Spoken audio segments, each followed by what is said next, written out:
Yo, and we are live. It's your boy Brandon, aka Detroit Kool-Aid, your credentialed Pistons reporter and writer for Woodward Sports Network. And you know what? Not the way you wanted the game to go down for the Detroit Pistons tonight as they fall to the Atlanta Hawks. So we're gonna break it all down here. I'm just sent out the link to Platty. We're gonna get this thing jumping. But hey, chat family, as well as you guys into the chat, I need your thoughts. All right, don't come empty-handed. All right, I need your thoughts on this one. Pistons short-handed, but they put up a lot of fight tonight. 130, 129, and they barely lose to the Atlanta Hawks in overtime. I thought that shot by Durham was going to go down. I got to admit, man, it just kind of crazed the rim and bounced off, man. But the Hawks, they come in here winners of 13 and 14, and now they're winners of 14 and 15. I thought the Pistons were going to have another opportunity, short-handed nonetheless, to honestly bring out the fire extinguisher for some of these hot teams. But they don't get it done tonight. There go Platty. Let's get Platty in here as well. Let me see where he's What at. up, though? Hey, what up, dog? Hold on, let me get you in here. Hey, there we go, my brother, Mr. What's Chris up? Platty, the legend himself. Heavyweights, Monday through Friday, 5 to 7. You can catch him in the TD booth. You'll catch me in the TD booth Monday through Friday, 2 to 4 p.m. on the Braylon Edwards Show with Shep. And you know what, man? This was a hard-fought game. I was wondering what type of JB Bickerstaff we were going to get. Now, whatever JB Bickerstaff was in at the halftime, that's definitely not the one that showed up to the podium, who was, honestly, a lot more complimentary of his team after a loss than I'm used to seeing. This was one in which he was like, you know what? The guys fought tonight. The guys went out there. They played hard. You know, they battled back. At halftime, they made the necessary adjustments, and so I'm sure that made them happy. But down the stretch, without your closer, you've seen this team still be able to go out there and close games with guys like Danis Jenkins, Tobias Harris, and others. But this one, they fell just short. And I think one of the biggest culprits tonight for the loss, offensive rebounds and second chance points that they allowed the Atlanta Hawks to get. That there were whole stretches where the Hawks were able to get 2, 3, 4 possessions on, 4 shots in a possession on back-to-back possessions. You know, that type of stuff is always going to sink you, especially in close games like this where the Pistons down, shorthanded Cade, Isaiah Stewart with that grade 1 calf strain. He's going to be reevaluated in a week. First, they thought that he might be reevaluated today. They're like, no, he's going to need some more time. And they're also down Marcus Hasher as well, man. So this one was one that I wish they would also, aside from the second chance points and all that you have to make sure you are limiting when you're already shorthanded. I wish when you're shorthanded that they did go to Jalen Duren a little bit more down the stretch.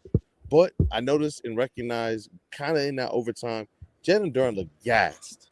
Absolutely gassed. And so I try to hold a little bit of reserve, but I want to see more ISO Duren. I want to see him get the opportunity to have the ball in his hands as the all-star and make something work. I believe in Tobias Harris back to the basket. And we saw him hit the shot over Jalen Johnson to send this thing to overtime. But when we got into overtime, that's where I would have liked to see a little bit more of let's go to Jalen Duren. He's been shooting some free throws pretty well down, especially in pressure moments. He's shown a whole lot more patience, poise, and touch around the rim.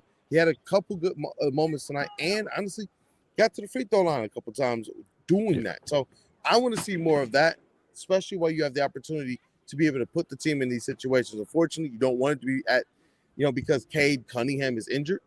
But when you do have these situations, take full advantage of it. You got a Jalen Duren who, you know what, that last game, if he's not the one go step into that free throw line and want the ball in his hands in the paint, I don't think the Pistons are the ones, winning this thing.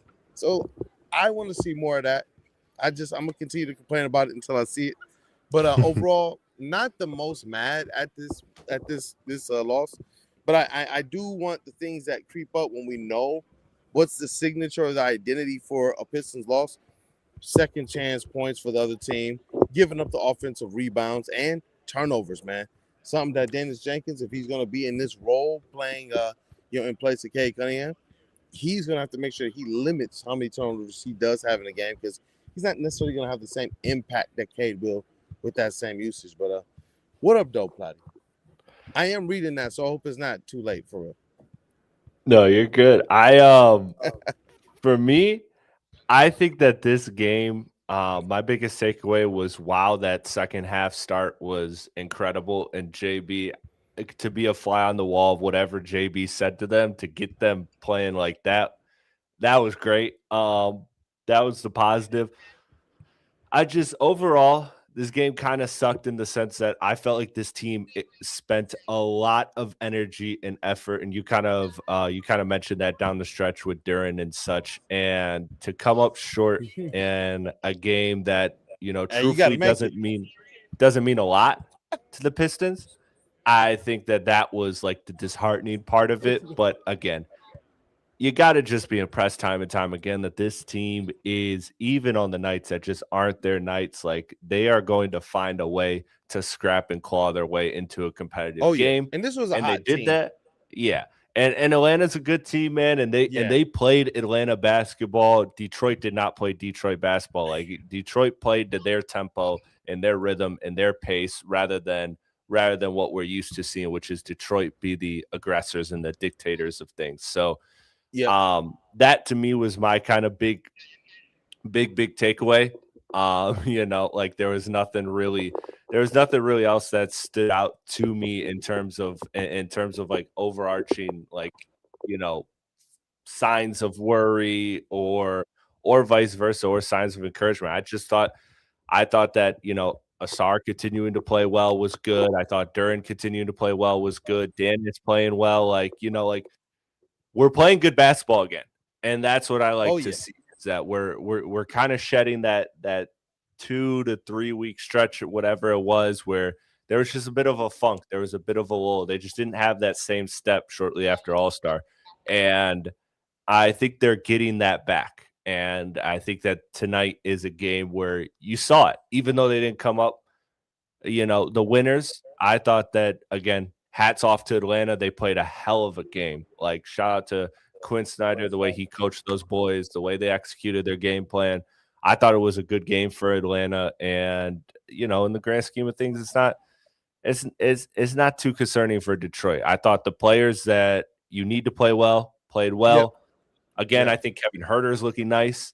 I think he's looking like he's doing everything but shooting the ball well. That's like the only thing he isn't doing for us now, but he's Yep. looking a lot more comfortable, and he's looking like he might have a chance in these next 2.5, 3 weeks here to actually get a shot at being in the playoff rotation with how well he's playing. If he could just find that three ball, I think he would be an awesome ad, and I think that would be a home run for the Pistons if that were the case. Absolute. But right now he's just being a quality player, man. He was just playing good defense, Oh, jeez. playing good defense. Doing the little things, good with the ball in his Wait, no, hands. no, we got So the legend over yeah, there. That I is liked the it. legend, Dwayne Casey. Dwayne, Shout out. good night. Have a good night, boss. I had to let the people say bye to you, man. Hey, shout out, man. That's the legend, Dwayne. I call him a legend, Dwayne Casey. He's a legend of a human being. I got the opportunity to know him a little bit more as he's transitioned into the front office role that he has with the Pistons.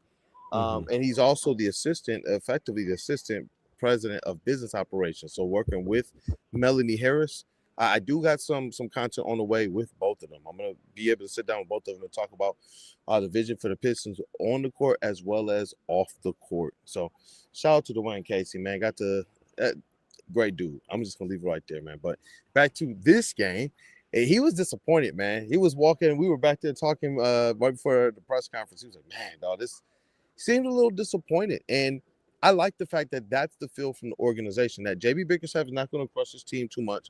They're shorthanded. The Hawks have been playing red hot again. Now winners of 14 of the last 15 games. But this is one that you thought in your home court, maybe your team can get. And I like the fact that they are feeling disappointed in those manners because you want to raise the level of expectation. A year ago, Hmm. this is a game where we're just sitting around saying, you know what? Dang, man, and the Hawks are playing good. And last year, Pistons weren't this good. So this would have been Right. a good loss. This would have been the moral victory. But I don't think there are moral victories in games like this for the Pistons this year. This is a number one team in the East. Everyone's coming for your neck. So there is no moral victory. You're going to get everybody's best shot. And trust me, look, I'll show you why they have us sitting right over there across the way. So you see the tunnel there where the visitors go in and those little black chairs right above that? That's where we sit. So we see everything. And before the press conference, we sit there and we see them run into their tunnel. They were fired up. They're like, "Ooh, this is the good one. This was a great win. This is the one." Like you hear the players saying this stuff. You hear the Yeah. coaches. You see those type of hands. They were fired up. I see this every single home game I'm here. If a team beats the Pistons, they seem obviously gonna be fired up. But tonight was different. It's almost as if for the Hawks, this meant something to them. And that's from that standpoint, it's like, okay, Pistons, you are a measuring stick. Even when you don't have Cade and Stu, your longest tenured Piston, right? And your star in Cade. So it's like Stu been here the longest, and Cade is effectively your superstar, you can call it. You don't have those guys. Your leader and your strength. We talked about this the other night. So I don't know. I look at this Pistons team, I say, you know what? People are showing up. Like they have to beat the brakes off you, even when you're missing two of your top, 7 players on the team, 6 players on the team. Mm-hmm. So that's the part of it that I believe, there's multiple things that you're going to see here. You're going to see Danis Jenkins getting used to the new pressure because when you're on someone's scouting report, you're going to have to learn how to play through that. You're going to see Jalen Duren. There's a couple plays where the defense is starting to play him just a little bit differently. So there was a couple turnovers he had that I know he wishes he had back. They threw the ball to him in the post. He wasn't necessarily deep post. He was kind of high post. Platty, in the future, I'm going to have my camera out, bro, on my phone. I meant to charge it so I could do this tonight because I can actually walk around the court and diagram these things for people. But there was a play where he had it kind of short corner, not necessarily deep post. Duncan Robinson dropped it into him. And because Duncan Robinson didn't necessarily cut or move or vacate the area fast enough, his defender just turned around, looked, and realized Duren ain't even looking at me, ran up and stole the ball from him. Yeah. Those, and it was another player that was like that as well. Those types of things I would love to be able to see cleaned up, especially when I'm talking about Jalen Duren being able to get some of those types of possessions down the stretch, especially with as good as he's shooting the ball. But let me see here. Absolutely. That Dyson Daniels steal, I think, is what you're referring to late in the game. That was just a great play by Atlanta that I know Duren wishes he could have back 100%. Sheesh, I gotta figure this one out. Marcus Newman, man, I don't even know what he's talking about here. It says Kool-Aid. What's your hubby's name? Kool-Aid don't roll that way. Queen Kool-Aid, I can tell her that. Am I missing something? Am I mistaken? QBs? Marcus, man, do something. Explain this one to me, man. But go Pistons anyway. Playoff bound. Let me see. We got some more stuff here. Gun guy. He says playoff bound. Just coast to the postseason. They're going to do some aspect of driving to the postseason, but JB Bickerstaff don't strike me as the type of coach that will ever coast. I hear his practices. Like, we don't get to see all the practice. We get to see like the last 30 minutes to an hour and a half, maybe. They practice for an hour and a half with us in the media room, and we're able to hear a lot of stuff. Their practices are far more intense underneath JB Bickerstaff than any of the other practices I've been able to cover the last 5 years of doing this, man. But let me see here. I agree. I agree. I mean, it's what gets them this mentality, Kool-Aid. Like, you don't get this mentality by, taking days off, shortcuts. Like these, like, you have to really be about this. You have to work hard to be this. And that's a huge testament to these players. So, the smart thing, maybe the science thing to do is rest, take it easy down the stretch here. But it's just like the Lions, man. Like you can't like not go full force forward because that's just who you are. And that's what makes you great. And the second you lose that edge, you lose that. So Yep. And I'm gonna read a couple more of these here off the screen. In a loss, hey man, let the people here have their say. I see Avery Whiteside. He says, question, why was Wu out there? And Wu, that's Javonte Green, instead of Kevin Huerter for spacing on the last play. It allowed CJ to leave Wu and double. I mean, we've seen Javonte Green hit some big threes and outside shots for the Pistons. He hit one tonight too. That was pretty big, but Kevin Huerter is not really proving himself. We've seen the Pistons win games down stretches and win games where Javonte has been more of a contributor this season than Kevin Huerter has. Now, do I like the way that Kevin Huerter is playing? I do, as of late. Huerter vision is what I'm calling it now. And he has one of the best plus minuses since on the team, man, since joining the team or over like the last so many games. And I think large part is because the game is starting to slow down for him. Whatever Trajan Mhm. Langdon, JB Bickerstaff, and Co. thought they saw in him, they're definitely starting to get that now. He looks like a good team guy. He understands how to rotate the ball. He can put the ball in the deck a little bit and make the right pass. He made a couple crispy passes tonight, man. I was just Oh, like, yeah. yo, I didn't even know Those Herter could do passes that. were I didn't think he could do that either. That no-look baseline bounce pass, and then there was that other deep bounce pass to the to under the rim. Like, yeah, no, he's like I said, he's doing everything well and even above my standards outside of shooting the three ball well. I knew this guy was a much more rounded player than he might be stereotyped as, but at the same time, I did not think he was doing this well because this is the stuff that Duncan Robinson does. I knew Duncan Robinson coming to this team. Boom. He's not just going to give you a 3-point shot. He's going to give you a nice 2-man game with Duran. Yep. He moves the ball Those well. He drop puts it on the passes. floor. Yep. Yeah, he's like, he's sneaky good finishing at the rim.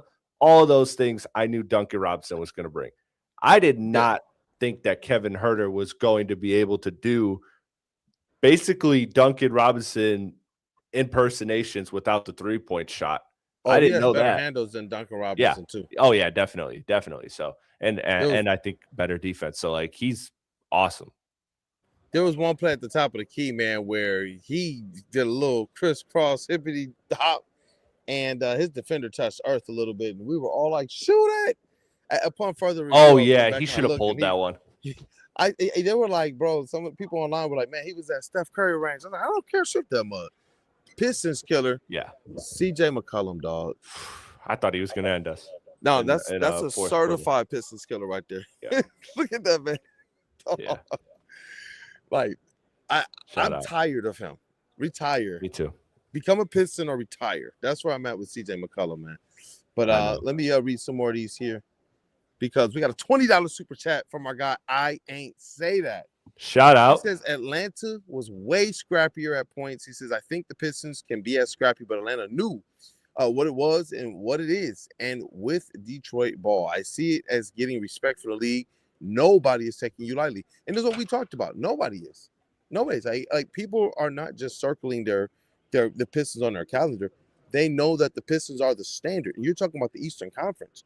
Bro, the Hawks were just ahead of the Pistons a few short years ago. It was a question mark last year of, are the Pistons going to actually be ahead of the Hawks? I was very, very, very confident they were going to. And then obviously coming into this year, I told people, nope, there are several organizations, several franchises the Pistons are going to put in their rear view, including the Hawks, including the Sixers, including the Magic. And what you've seen, honestly, from the Atlanta Hawks after cutting loose Trae Young is this team has been able to honestly thrive off the fact that they had a lot of good young talent that knows how to play ball, share the ball, that chemistry's there. And honestly, I think I ain't said it best, and you said it as well. They come with a brand of physicality and a brand of defense that they can play with the point of attack through Dyson Daniels that not a lot of other teams in the league can actually bring to this thing. And so it was I liked seeing these matchups. I like Jalen Johnson as a young player. I thought that he needed the room to blossom and have the ball in his hands more. You get Trae Young out of here, you get the ball in his hands more, and then you got the ghost of Nickeil Alexander Walker just wants to always torch the freaking Pistons. Like he's still mad that he wasn't selected by us. But I digress.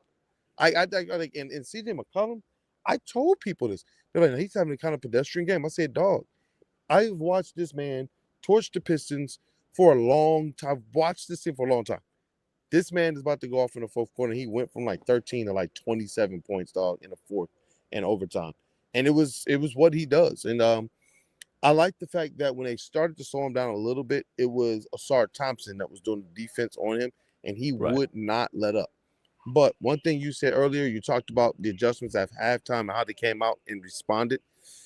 When we go back to the press conference, that's something that annoys the heck out of Asar Thompson. He does not want to play like that in the second half, without playing like that in the first half as well. He's like, dog, like, I'm pissed that we don't start off that way.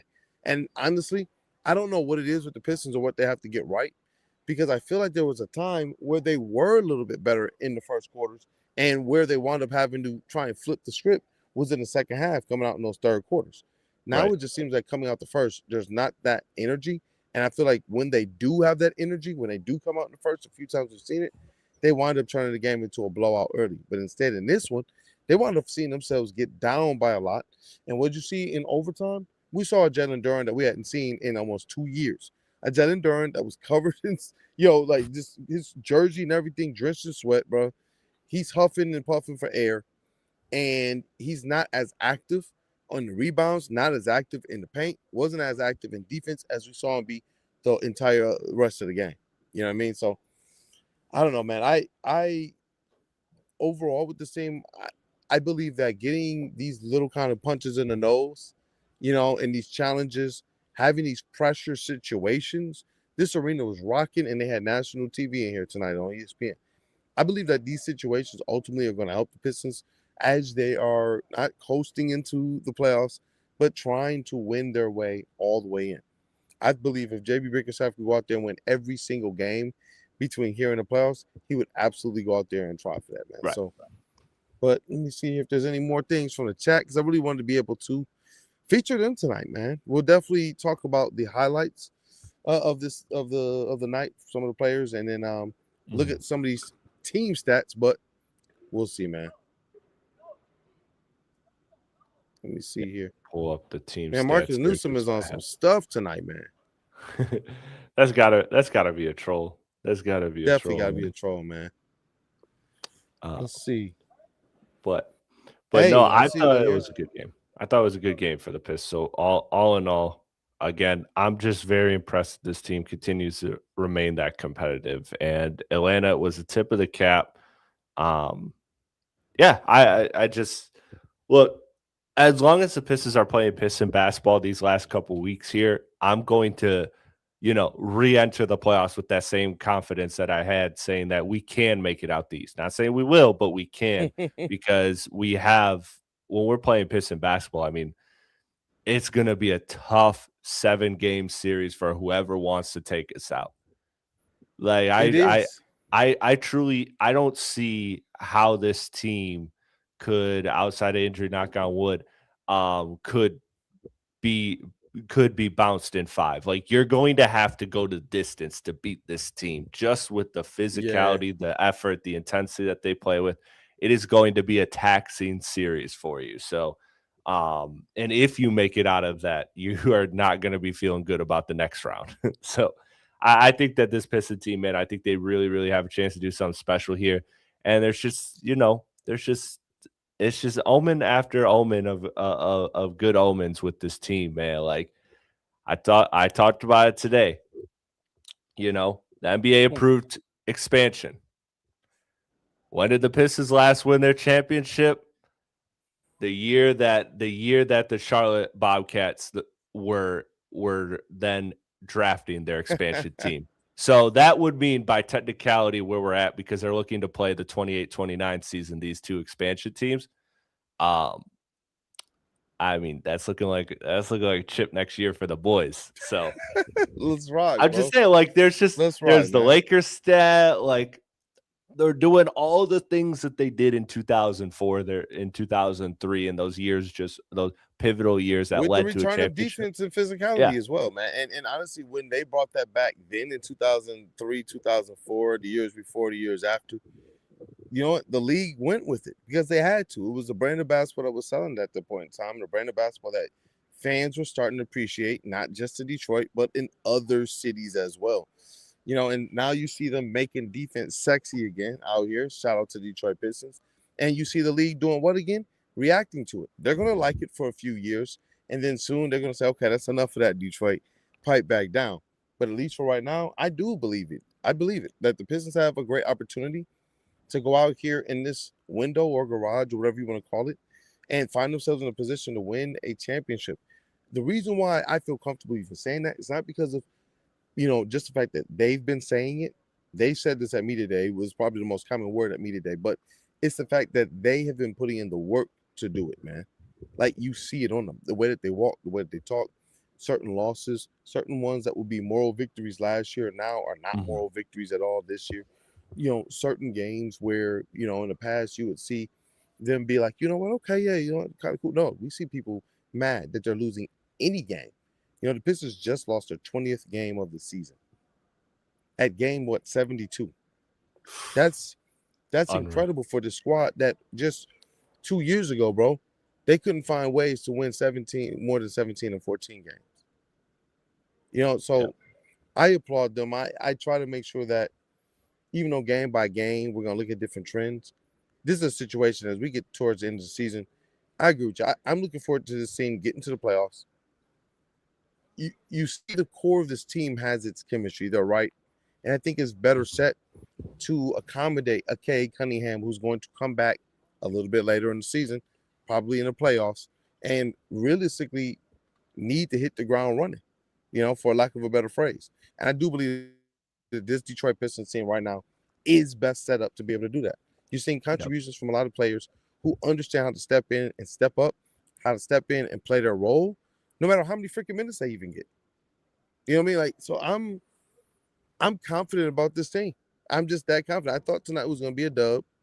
I really did, especially as they kind of got things going in that overtime or in that fourth quarter. But overtime, you could tell the legs just weren't quite there for your short-handed Detroit Pistons. But like I said, Hawks have been red hot, absolutely red hot.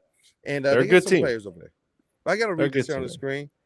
Mike Oxford here. He says, shout out, Mike. Go shout Pistons. Out, Mike. Love the show. Shout out to the Amish guy on the right. Great podcaster. Listen, I'm not on it. I'm not Amish. I'm honest. Honest Abe here in the building. Hey, this beard is because I can't lie to you. I can't lie to the chat, man. Shout out the chat. Hey, well, shout man. Shout out Mike Oxnard. And we're gonna get into some of this box score too, man. But yeah, I think a lot of what needed to be broken down, I thought was well stated, well said. And I believe that this one isn't one to get. You talked about it all the time. The emotions that you have for a win or a loss, it's never going to be too up. It's never going to be too down, man. So shout out. And I see Kevin says Trajan Langdon has to have a pulse first. I wonder what he means by that. And I see Randall Smalls, Chris, exactly these guys pick up the slack. And I saw Randall Smalls earlier. Shout out to him. Shout out Randall Smalls. Says you guys rock for the coverage, man. Look, Randall, we appreciate you a lot. Appreciate everybody for being here. If you haven't got the opportunity to yet, go ahead and smash that like button. And tomorrow, make sure you guys are supporting Woodward Sports and our guy, Nick Koloff. That is a tag team partner for one Mr. Chris Platt. He is in the sound booth. Shout out Booth Boys. Yo, and they're doing their watch party stream post game. Thank you, though. Hey, have a good night, brother. Yes, sir. I got you. Yeah, man. Shout out to Nick, man. And Friday we'll be right back too with tailgate wins. And not only tailgate wins, but the whole entire Woodward crew for Art and Jake's. So make sure you're back. Tournament's back. We'll be back. March Madness. Last time at Art and Jake's was absolutely electric. So make sure if you are in it's the Sterling Heights location, right? Yep. Sterling Heights. Sterling Heights, Art and Jake's. Make sure you are in the area. The boys are going to be there, having brews, good food, and great vibes as the tournament is back. And we get one step closer to that dream matchup, State versus U of M for the chip, man. You know what? I can tell you this. I believe that the state of Michigan is the best place to be for sports right now. Absolutely. From college to pro, all of our pro teams, whether they're making it or not, they all have playoff expectations, playoff aspirations. Our college teams, Michigan is just crushing it. You pick a sport, they're going to be in your top 5, man, top 10. Football, we're going to get back there, but we got a chip in the last 2 years. Michigan State, can't even hate, man. See what Izzo's always doing, but I do believe that they're making the right decisions as it relates to the football squad. So we're going to see, man. Michigan's running things right now, and I believe this. The Pistons right now are your team that if I'm asking you this question, which team in Detroit sports right now is closest to winning a championship? I hate this question. I hate this question. But right now, where are you at? It's looking like the Pistons. It is, and that's what I hate about this question is because every time you pick an answer, that team falls apart. Then Like don't answer. No. yeah, like I'm just not gonna answer because I remember asking. This was last summer. This was last summer. So it was as the Tigers were ripping, and it was like entering the Lions season. And I said, "Who's gonna win? Who's gonna win a championship first, the Tigers or the Lions?" And the advantage was that the Tigers season ends before the Lions season, and so they kind of had the advantage there.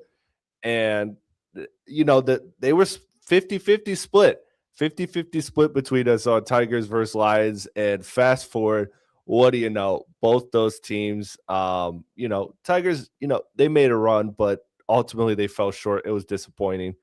And the Lions, obviously, the disappointing thing were there. So I'm going to withdraw or withstain from this from answering this question because it just when you answer it, it goes bad for that team. So I'm gonna say the next team to win it. The next team to win a championship is the Cleveland Cavaliers because fuck the Cleveland Cavaliers.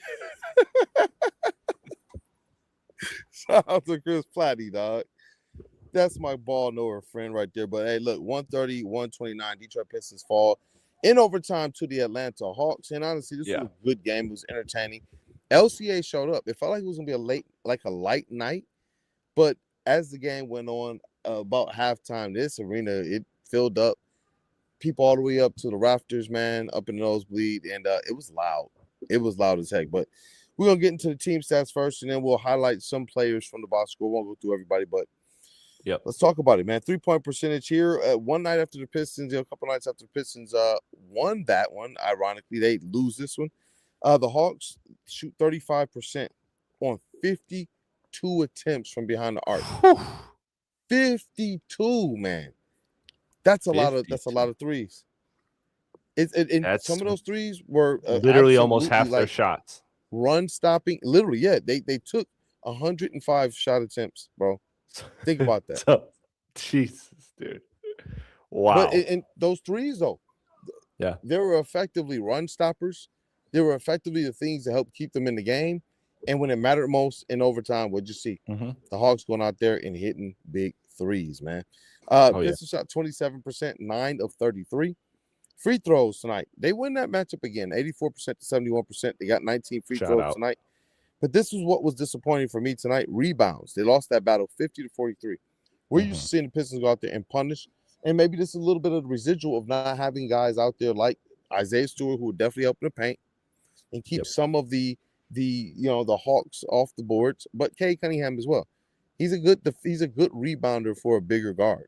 And when you're missing a couple players like that, it's looking like it's really starting to affect a few things because now the Pistons are losing rebound battles when they've been one of the better teams in terms of rebounding the last couple years. So part of that rebounds, part of that too is variance. Part of that too is variance with the 3-point shot, like a lot of those were long rebounds. So there's that.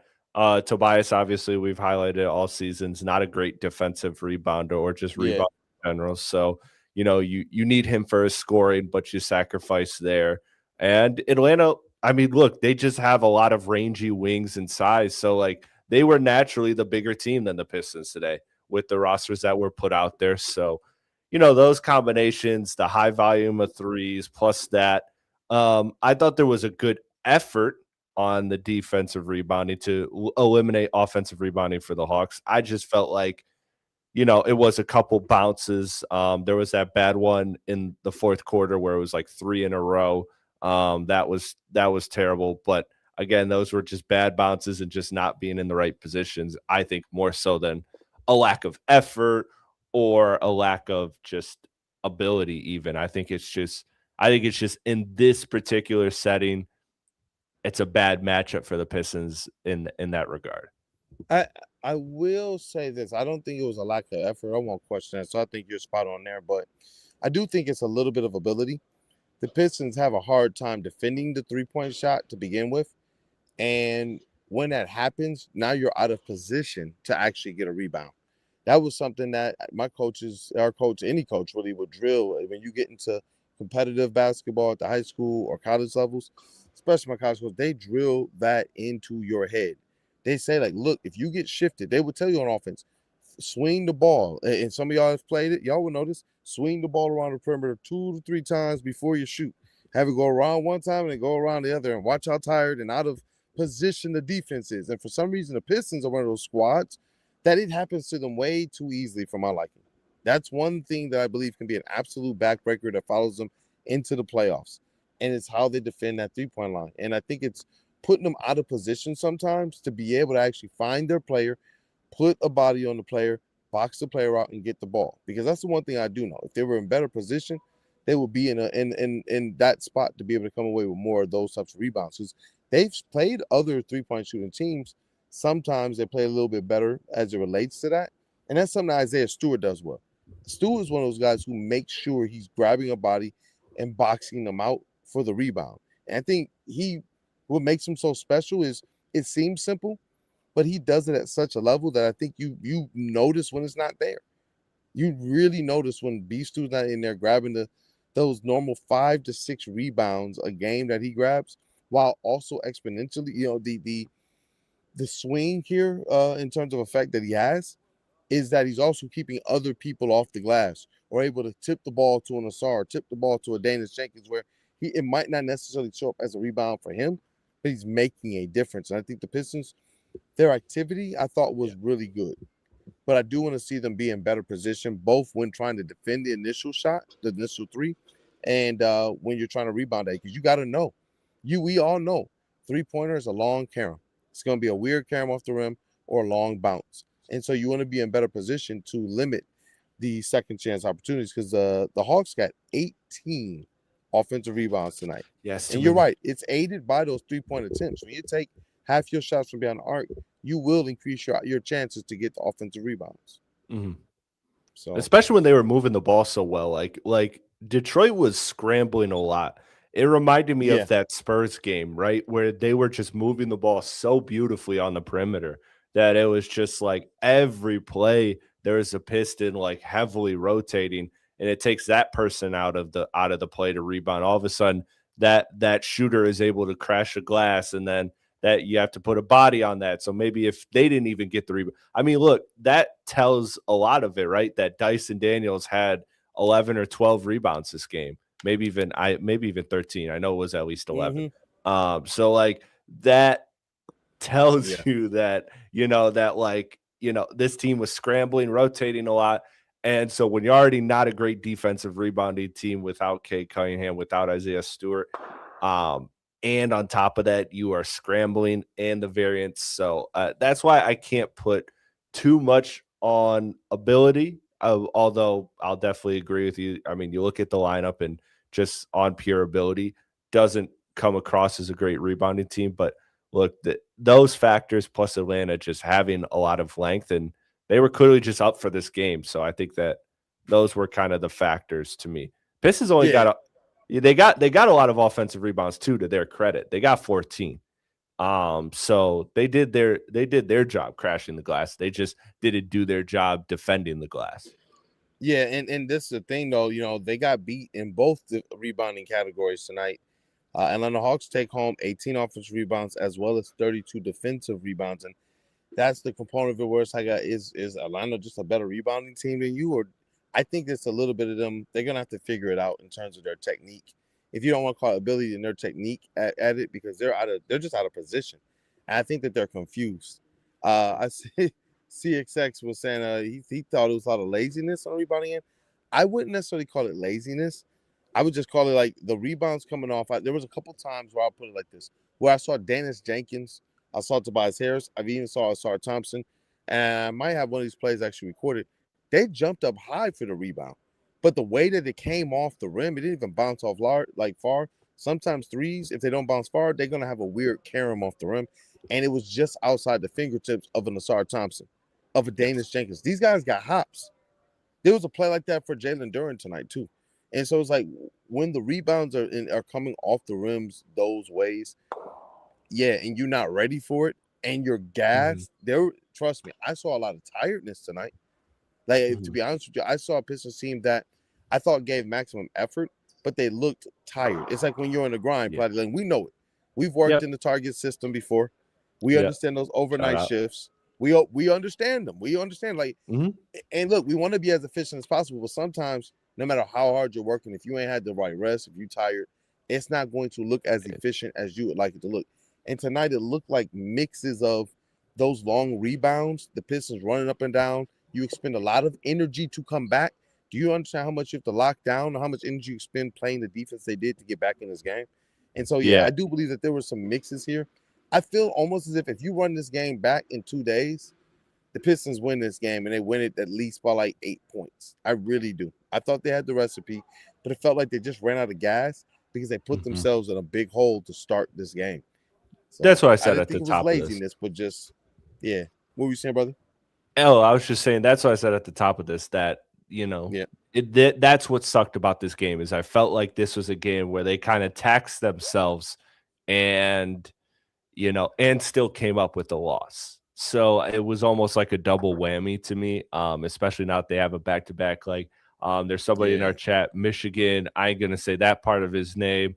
1324. Shout out to Michigan go Michigan. blue. Shout out to Michigan. What 1324. He said, "Do you think we get them tomorrow night? Bounce back redemption game?" And I certainly can't put it past this Piston team. This Piston team has just proven to me that when I thought their tank was empty, still finding ways to win, like almost tonight. So I can't entirely put it past you. Although I kind of have doubts just because of the simple fact that they looked so worn and they played extra time today and they got to go again tomorrow. So, Yeah, I just that was the unfortunate part about it. Now again, if you drop these two back to back, um, doesn't really change much. I don't think that Boston is really contending for that one seed. I don't think you're really in danger there of losing that. So, if you want to make it a rest day, rest during and all of that, I'm totally okay with that. But yeah, I just felt like that was the unfortunate part about it. Like, because once we went to overtime, I looked at my girl and I was like, we got to win this game, because if we yeah, don't, like, if we don't, that's just a double whammy. And they didn't win. So it really kind of sucked there. yeah, yeah. And just to bring up the standings here before we kind of zip through the rest of the box score and wrap up here. The Pistons, they do hold that 4-game lead over the Boston Celtics, 4.5-game lead over the New York Knicks. They are 52-20, so there is about 10 games. There is 10 games left in this season. That's it. Mhm. So it looks likely the Pistons can hold on to the lead, especially if they've been playing it Yes. the way they have been lately. Like you Yeah. said, it was good to see them kind of get into this stride where they're playing well against other teams that are playing well Mhm. after they had that kind of 4-game skid. And they're doing this, with Cade Cunningham, on the bench. They're doing this with Isaiah Stewart on the bench right now. I think there's a lot to like about this Pistons team overall right now, Yes. even though they had this loss tonight. And something about it, for whatever reason, I feel like tomorrow they might come in here and honestly house the Pelicans. I don't know why, but you know what? It's gonna be to be seen. But I just feel like there's gonna be a different energy. They're gonna get their Yeah. rest. I know they played a physical battle here tonight, but sometimes the ball just bounces a little bit different. You're able to kind of look at Mhm. your film and digest and come in and say, you know what, we don't want another loss. That's something this Pistons team has done well this year, has staved off going into these long lulls. That's what made this 4-game stretch that they just had a few games ago so devastating, because they hadn't done that all season. They were a squad who you were shocked that they lost 2 games in a row all year. That's the reason why we can sit here and say 72 games into the season, they only have 20 losses. That's This is a insane. team that could realistically get into 55, 56 wins on the season. And if Cade Cunningham didn't get hurt, you're looking at a team that was realistically in line for 60 games. And why? Because as good as Cade Cunningham is, the rest of this team is showing that they are about it as well. And that's what you need if you're a real contender, if you're a real team. And I see Yeah. you there in the chat, man. I see you in the chat. I agree with this one, but I also don't believe it's the end of the world. Emperor Yori in the chat says tough stretch coming, got to get one tomorrow. We felt like that after the 4-game losing streak, like, oh crap. Yeah. And people were more like, oh man, what's gonna happen? Now we see them playing a little bit better. what I love is this team has continued to show. Sometimes you catch the cold. You know what I mean? Mhm. Sometimes you do some things that are out of character. That's just what happens in life. Sometimes you make a mistake, but your identity is your identity. And I am happy to know that the Detroit Pistons are this team. If it was a fluke or if they were falling off or other teams turning up was going to be a problem for them and all of a sudden they look mismatched, because let's be honest, in that 4-game stretch, they looked like they were mismatched. They looked like they were like hey, you guys don't really kind of belong on this court sometimes. Then they dropped a bad game. I know a little bit earlier to Brooklyn, some things like that. There were some times where it's just like, and I'm glad to say I think that was just out of character. I don't think that was Yes. really them. And that to me is I think the biggest thing to take away from this. This squad all season has shown a resilience factor, and I believe that is popping up right now. This is just who they are. They're not playing above their heads when they play good. They're not this team that you say, oh man, look at the Pistons. They're a squad that you need to actually take serious. That's why I think it's easy for us to come on here and say, no, man, no moral victories. That's why it's easy for Yep. JB Bickerstaff to step to the podium and say, no moral victories, and the players. Because Yeah. this team is different. We believe it. They see it, and they believe it. And it's starting to play itself out on the court as well. Anything else you want to add to that before we get to the rest of this box score? No, man. No, man. I'm ready to rip through the rest of this box score, see what these numbers are, and kind of let the story be told. Because I think tonight is one of those nights where the box score really just tells the story, and it mostly does with the Pistons, but especially tonight. Yeah, hey, man, look at this here, man. Hey, shout out to Marcus Newsom. He's back in here. Shout out to you, bro. He says if Shout they're out. playing great without Cade, this is Michinuga says they're playing great without Cade. This is a surging team tonight, and the Yep. hometown boy showed out. Yeah, I And got. Sheesh, that he was tough, has bro. the super chat as well in here saying, I'm looking for Duran to play pissed and more dominant after tonight. Thank you, boys. Shout out to Michinuga.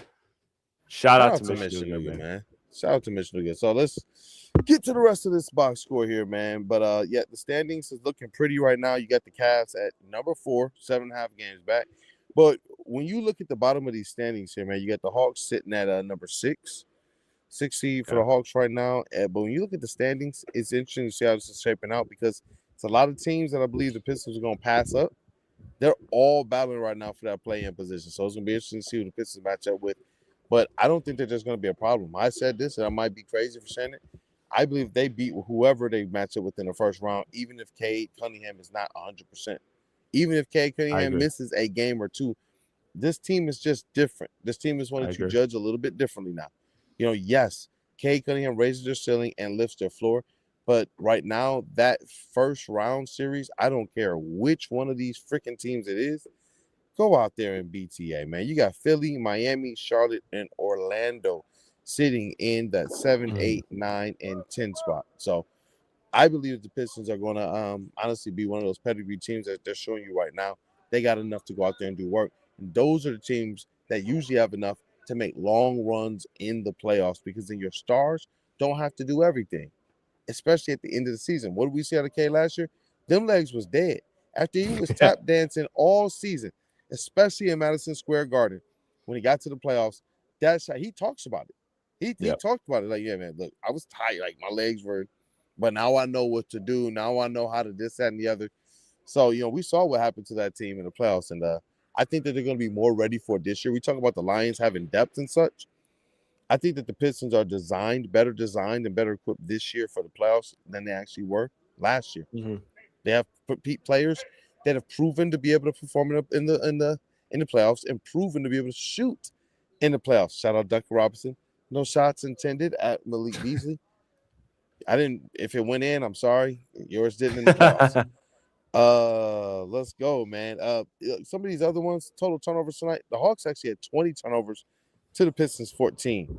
But something that was crazy, the Pistons gave up 23 points off of theirs. They got 31 off of the Hawks. So they switched that back over. But we want to see this team get back to what we know them to be.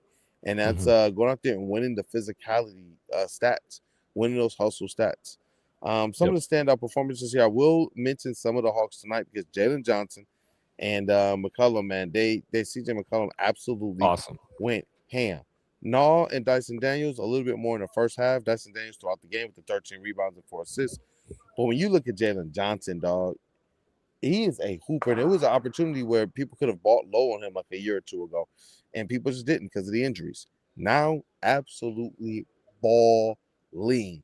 Jalen Johnson, 42 minutes, 27 points, 9 of 18 from the floor, 8 rebounds, and 12 assists for him. And CJ McCollum, 10 of 21, 5 of 12 from three-point land, 5 assists for him as well. And he got busy in the fourth quarter, which helped the Hawks, honestly, not fall off. If he wasn't hitting miracle shots, the Pistons win this thing in regulation. Yeah. But we'll go to the Pistons side here. And honestly, everybody who's in double figures started in this game for the Detroit Pistons. Tobias Harris, 22 points. I thought he played big tonight. I thought he played a good role. I would have liked to see a few more rebounds, but that's Tobias Harris. 3 to 5 rebounds a game is what you're going to expect out of him. But 3 rebounds, 3 assists. I thought he played poised, shot over 50% from the floor tonight, shot 40% from behind the arc tonight. That's your boy Tobias Harris, man. We talked about the vets and such changing this year. Well, Tobias is still here. And as the season's coming down to a close, it seems like Tobias Harris is like getting into a groove, man. I believe that's a good thing for this Pistons team. Yeah, absolutely, man. I think the fact there was an article I saw, and forgive me, I wish I could get credit, but I'm blanking on who it was. But apparently he's, cut out wine and stuff, and he's just gearing up for playoffs, and whatever he's doing, it's working. Like Jalen Duren with the Swappy Sour Patch Kids for Gertz. Yeah. Whatever you're doing, man, it's working. It's working. So shout out to Uncle Toby. Another good game. Yeah, I think that he is essential to this team, man. So if he's playing his best basketball in April, May, and later, I think that you are very, very happy, and that is exactly what you could have asked for. Definitely. And Duncan Robinson tonight did his job. 17 points, 5 of 10 from three-point line, 6 of 12 overall in the game, 7 rebounds, and 4 assists for Duncan Robinson. Also, I don't want to shortchange Tobias Harris. Also had a steal in there tonight. But Jalen Duren, big fella, man, put up big stats again. He's been absolutely hooping and on a tear since All-Star break. I really think Jalen Duren is on his way to like $40 million, like at least. But you look at 26 points. He played 42 minutes tonight, so I know he was gassed. 26 points, 9 to 15 from the floor, 8 of 9 free throws, 14 rebounds for Jalen Duren, 3 assists for him as well to go with 2 blocks. Now, we talk about those offensive rebounds. Jalen Duren had 7 offensive rebounds tonight.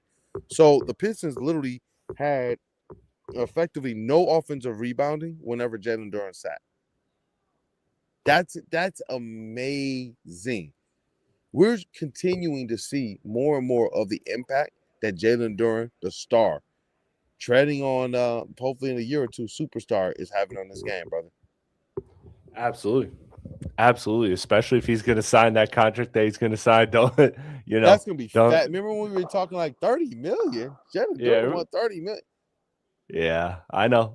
There's some if you rewind the tape far enough back. Yeah, if you rewind the tape far enough back, there were some things that don't look great now. But shout out to Duren, man. That's all just testament to him, man. He just he's checking every box. And I almost wish he did it after he signed the extension. So we got a little favor in the cap space, Look, I want these players to get all their money. Don't get me wrong. But do it with endorsement deals. Do it with that off the salary book stuff, because this isn't like the NFL where we can void years. Yeah, if we could void year, do you know how lethal we'd be with Tom Gores? Dude, if Tom Gores could do void years, we'd be out of here. Hey, Steve Ballmer could do void years, we'd be out of here. But they give Kawhi Leonard a field where he could plant some trees. And Jalen Duren, we have Belle Isle, bigger than Central Park, by the way. We have Belle Isle. You can plant a whole lot of trees over there, bro. You want to plant a garden? Potatoes and carrots, whatever you want. Because I know Isaiah Stewart's into that. He gardens and all that. JD, we got you, bro. Great point. We got you. We got you. Just Sign for 35. We give Yeah, you Belle Isle. We're good to go. Hey, look, they even renovated the casino out there on the Belle Isle. It's beautiful out perfect. there. Golf, playgrounds, nature. We got you, Jalen Durham. We got you covered, man. But shout out to the Absolutely. big JD doing this thing. I really wanted to see how he responded without Cade Cunningham, and he's Yeah. continued to do it. And you'll see here Eric Moy in the chat. Shout out to Eric Moy. He says I would have liked to see JD get the play call for him at the end of OT. Me too. I would Yeah. have. That's what I wanted to see. Slow the game down, throw him the rock, let him go back to the basket, He's and earned see it, what man. he can make a play happen. He's your Jalen Duren. If you're gonna give Yep. him this bag, he can't be somebody that you're ducking away and hiding from at the end of games. You can't do that. Like I he's agree. not Ben Wallace on offense. He's not even Andre Drummond on offense. He's already better than both of our last few bigs we've had. And I'm Yep. not talking about our power forwards like Rasheed Wallace. I'm talking about like our just bona Yeah. fide centers. And he's already better than both of those guys as it relates to offensive post and paint touches. So I would have liked to see him get that. I thought that he's been very, very patient, around the rim and in the paint. And obviously people are gonna make some mistakes here and there, but I don't know. I agree with Eric Moy on this. I wanted to see Duran get those calls and those plays down the stretch. I'm gonna finish out these last two here. Mr. New Guy, see you. He says any Sweet 16 watch parties. Hey, Yes, sir. all day Friday. Friday, man.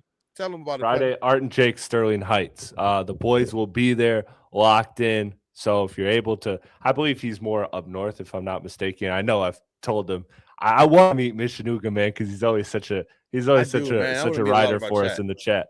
Even But Marcus, man. yeah, yeah. Shout out everybody. And no, I think he's out of that area. But if you are in the Sterling Heights area or a kid gets to Sterling Heights area, that's what we would be. Art and Jake Sterling Heights. Tap in. We'll be doing the streams for the March Madness games, and I'm excited for that. I'm excited too, man. Tap in. Again, thank you guys for being here. Smash that like button. We got two more players here that we're going to Shout talk out about. Eric And then Moy. Eric Moy said Sterling Heights. That is his hometown. Shout out. But I saw Thompson. I'm gonna read off Dennis Jenkins, who I know we gave a lot of love to in the last game. I'm gonna save Asar Thompson for last one. I think he deserves some conversation. But 45 minutes for Dennis Jenkins. He plays the most for the Pistons tonight. 19 points, and he's been playing the most since Cade's been out. So you can start to see the wear and tear on him. And he matched up with a couple really good perimeter defenders, physical defenders. And we know what Dyson Daniels is tonight. And he still went out there and shot 19 points, 6 of 13 from the floor, but 1 of 6 from behind the arc. 6 of 8 free throws, 3 rebounds, 10 assists. And this is the other thing, 6 turnovers. That's something I would have really, really, really, really liked to see him have under control a little bit better. But again, shout out to his coach, Coach Jeremy Hart. We interact with him online, and I got the opportunity to actually talk to these people out of summer league, and he basically said that look, this is effectively his rookie season. There's going to be some growing pains, and I think that's the reason why down the stretch, you don't ever want to see K get hurt. But if you could put some of these guys in these types of situations, then I'm glad that they're going to get this now. You're going to get the pressure. You're getting guys who are jockeying for playoff positioning. You're getting players who are taking every possession serious. This is something that Cade admitted. All teams don't do this. In the beginning of the season, Cade said, look, we want to hit the ground running this season because we already know that some of these teams take a month or two before they get going.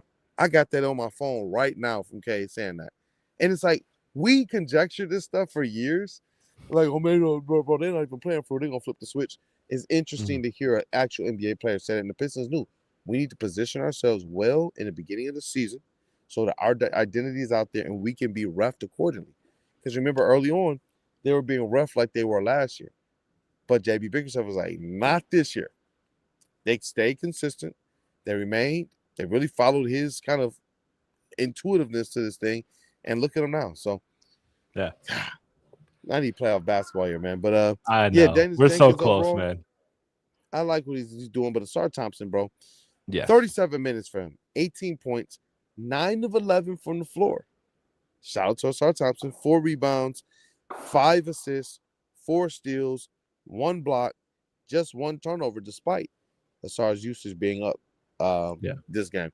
I thought that Asar actually, his defense was so good that during his minutes, it felt like he was literally affecting the entire game with his defensive presence. It was able to take away opportunities from the Atlanta Hawks, especially during the comeback by the Pistons when they got down by double digits. It was instantly like Asar rebound, Asar fast break, or Asar, attempt to block a shot. Steps are really good on defense, forces a turnover. Pistons get another opportunity to go down and score. These are types of things that we saw from Asar Thompson tonight. And it seemed like he was absolutely engaged and dialed in the entire time, man. But his defense was absolutely next level. And I thought on offense, he didn't force too much. And he finished strong. That's what, like, Asar, we had to have this talk with Jalen Duran. Asar, do you understand how strong you are, bro? Yes. Like, gather around, Asar. Do you understand when you jump, no one's up there with you? Stop switching to the layup package in midair. Dunk on these fools. I've seen you jump as high as your brother. Your brother's doing it. And I know the Sar has some of those in his game too. I think it's going to click next year. And that's the thing. As these players are learning, you hear them in the offseason say, like, bro, man, now I know what to do.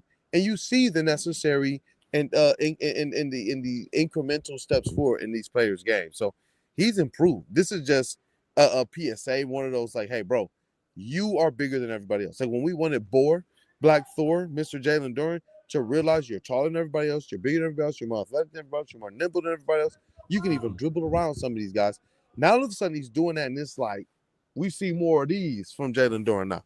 And I don't know if Asar Thompson realizes, bro, you're in that same category.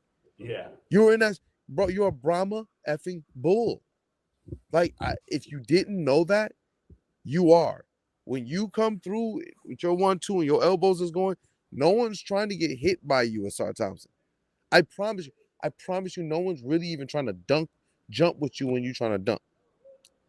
I've seen him go to get dunk. To dunk, I don't even remember if I've seen someone attempt to block his dunks.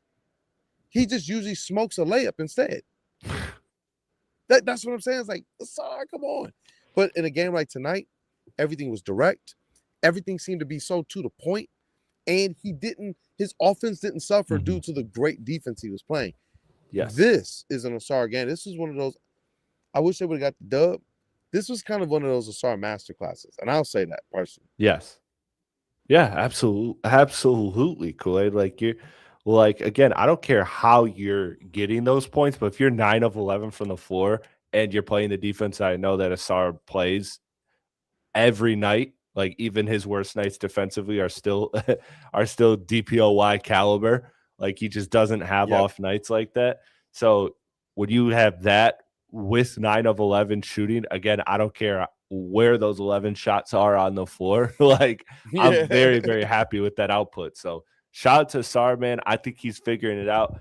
I think he's gonna figure it out next year. And I hope that the Pistons learn from Jalen Duran and they sign that boy early, because I could see a world in which next summer Asar Thompson is forcing our hand. And we're going to keep him. We're going to keep him, but yeah. Oh, 100. I think he's going to have a Jalen Duran type leap. What I see out of him, and I can recognize it more after seeing the Jalen Duran leap happen. Asar is just learning the game, from a standpoint of being the guy. It's different when you're coming in and you're like, oh, I have athleticism and defense, and I'm going to hustle, I'm going to this. No, now you're one of the guys. You got stars like Jalen Brunson saying, hey, bro, your defense is legit. You guarded me the best in this league out of anybody else.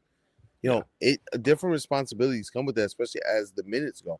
And I think the coolest thing with Asar is finding ways to consistently be, a contributor, even if you're not really scoring. And that's what I like, the impact, the high-level play of defense, of intensity throughout the entire game. But I want to be able to pay him a little bit of love. We got some super chats that we got to get to before we wrap this thing up. Yes, and shout out to I Ain't Say That. Says, thank you, Kool-Aid and K9. Perfect way to end the night. No, we appreciate you guys for being here again. Smash that like button if you get the opportunity to. But let me see here. Mishanuga with a couple super chats here we'll get to. He's $4.99. He says, I'm down south Chattanooga. Red Wings pissed me off, so I didn't watch any WSN today. I appreciate y'all. Shout LOL. Man, I'm out. sorry about I that, get bro, it. man. I get it though. I get it. That was heartbreaking. You That see, was we got this heartbreaking. from Mr. He says, K9, when are we doing a 90s rap cave? Man, Shout you out, Platt. should yeah, you should be checking out because we got some 90s motherfuckers on our platform every week. Bryce, my guy Bryce, you know, he's Unc for Yeah. real. Like he's I heard Tobias Harris calls him uncle. I heard Yeah. Tobias Harrison calls him Unc. No, but we always talk 90s rap. So I'm down, Miss Shanuka, man. Listen, let's talk, let's figure something out. I'm always down to talk any point, especially one of the golden eras. Yeah. Well, hey, man, shout out to the people. Shout out for supporting us. Shout out for being here. And hey, this is a loss, and I get it. You know, when there's wins, there's going to be a whole lot more people here. But during the losses, we see our diehards, and we even see some Yep. trolls, man. Again, shout out to Marcus in there. But to people like Mr. Nougat, to people like Eric Moy and everybody else that's come through to support, man, I'm going to just Dante151. If there's anybody Shout in there you out. want to shout out, man, shout them out as well. I see you, Frank, in the chat. Hey, shout out to Emperor Yori. Gromit was in the building, man. Like, I love when we see King Yehuda was in here giving some great commentary all Yep. show. Frank is in the chat. Randall Smalls. It's great when we see the guys that we know are like people that support us heavy, and they still Yes, here sir. at 11 and 11:30 at night after Pistons loss. That's bro. Platy, That's love. that's true love. That's real. 100%.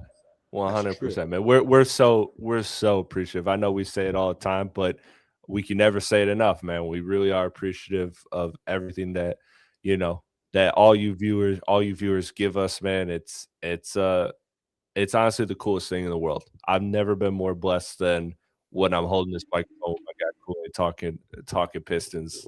This is the dream. You Let tell me me see if I 20 can years ago what show. I'm doing now, dream. Yeah. Let me see if I can show y'all this video, man. Met up with some people tonight at the game. We were walking back because got to go and meet up with our guy D-Mac tonight. So if y'all Shout can see out. that, shout out to D-Mac, shout out to Eric Vincent and Clutch Points and such.